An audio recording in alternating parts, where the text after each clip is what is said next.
Hello and welcome to A Live with Amanda. Today we're going to be talking about how to cut your expenses in 2026. I've been seeing from a lot of people that they're absolutely thinking about how much it costs to be in private practice and or business, right? Like this isn't just about mental health. This is probably all businesses. This is good advice. So if you happen to be watching this and you own another business, this is, I think, is pretty good advice for a variety of industries. And so if you're thinking about what expenses to cut, I want you to first look at all of your 2025 expenses. So if you do your bookkeeping or have somebody else do your bookkeeping, review all of your expenses and look for anomalies in your expenses.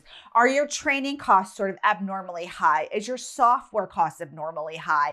Are you paying for subscriptions that you don't use? We're all guilty of that. That is one of my personal goals, is to really look at not really subscriptions, but a lot of the times I'll order things and this is a pet peeve of mine. Like everything you order now just puts you on auto refill, but I've got 7,000 pills of probiotics. I don't need any more probiotics. So I skipped the next, subscription that comes in.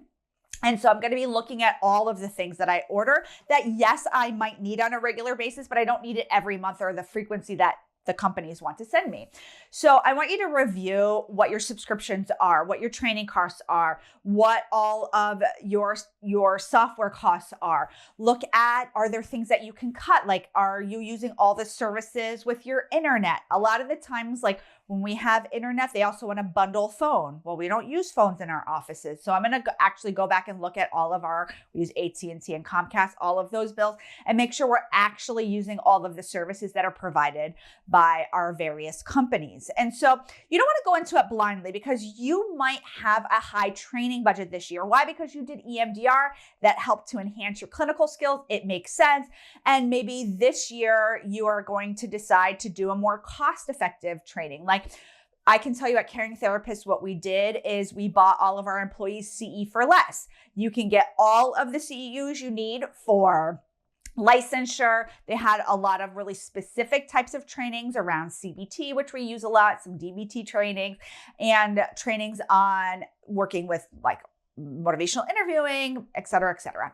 And so we are looking at not necessarily at actually increased in some ways our budget for CEUs and training, but it really was a comprehensive program that we were able to offer all of our employees instead of piecemealing it and just signing people up here and signing people up there. We will still do EMDR separately, which really in the mental health space is one of the most costly trainings that is out there, but has a really high return on investment. So if you're ever thinking about doing EMDR training, you can always put a little fund aside to save up for your EMDR training. That's actually what we do to save up for, even at a large scale, our paying for EMDR. We put a training budget aside. Once we have a certain amount in that training budget, we offer it to, however many people that can, if it's $2,000, we offer it to one person. If we have $10,000, we offer it to 5 people. You get the idea. And so maybe I could talk about budgeting in our next video. Then I want you to look at, what are your goals for 2026? Again, your goals might be to get trained, so your training budget is going to be high.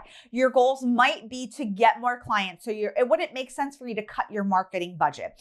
We actually cut our marketing budget, our Google AdWords budget, because we found that we were still very full with clients. We didn't need as many clients. We didn't need as many people calling in for evaluations because we were booking 3 months out. So we decided to cut back some of our marketing and refocus some of our budget on different things within our company.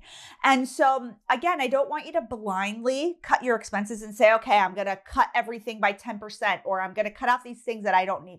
I want you to think about what your goals are for 2026. If you haven't already done some strategic planning and some goal setting for 2026, I highly recommend that you do that right now and align your expenses with your goals, with your actuals, right? So you don't want to say, I'm going to have a budget of, let's say for a solo practitioner who's full-time, $150,000 between your salary, all your expenses, but last year you only made $100,000. There's a gap of $50,000. I would recommend that you base your 2026 budget off of your 2025 budget, which would be $100,000. And then if you had extra money, then you can start doing different things with that money. I definitely think I'm going to talk next time about budgeting.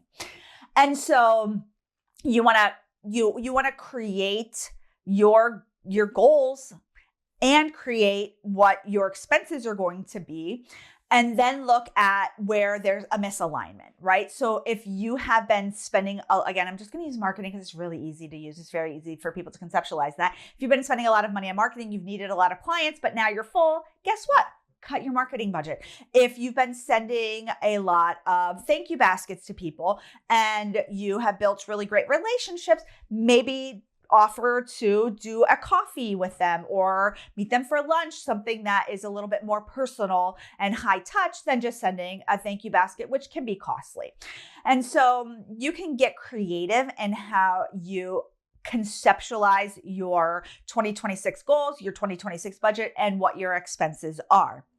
I'm going to tell you how we're also cutting our expenses for 2026, not just to have better margins, let's call it, but to really align with the goals that we have at Caring Therapists. But first, I want to thank our sponsor, TherapyNotes. If you are looking for an electronic health record that will really be a platform that is worth your budget money for your electronic health record, I want you to check out TherapyNotes. You can run credit cards through there. They have assessment tools that have better outcomes for your clients when you give them. They have the AI note taker, which is great because then you can do your notes faster and you can get paid faster. You can get paid more timely.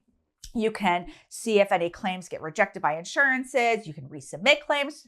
You can do so much in TherapyNotes that's really going to help increase your revenue and increase your productivity. So you don't have to worry maybe necessarily as much about your expenses. And the thing that I really love about TherapyNotes that I really want to shout, from the rooftops is that they have wonderful customer service. You can pick up the phone, you can get guidance from them, you can email them. They are very supportive. And so that's what really makes their electronic health records stand out. So I want to thank TherapyNotes. So going back to cutting expenses for 2026, I really, again, encourage you to go line by line in your budget. Take a look at what it is you spent money on, where you can cut. There's places, just like personally, like I'm like, oh, we could probably cut some of our, our eating out budget. We can cut out the Amazon. It's the same thing for the practice. Like if you have done a lot of lunches, maybe that's not in your best interest. If you're like, every time you see a new gadget or you just need stuff for your office, you've been ordering on Amazon, which is so easy and it's so rewarding and it's so great to get the boxes, but is it things that you really do need for your office, right? Did you have to replace things that you just didn't want to replace? So just being more mindful and in touch with the actual needs of your business than the wants, I think is a good place to start. And having a budget in mind. So please watch for my next video because we're going to talk about how to budget. I hope this was helpful. I'll see you soon, everybody. Bye.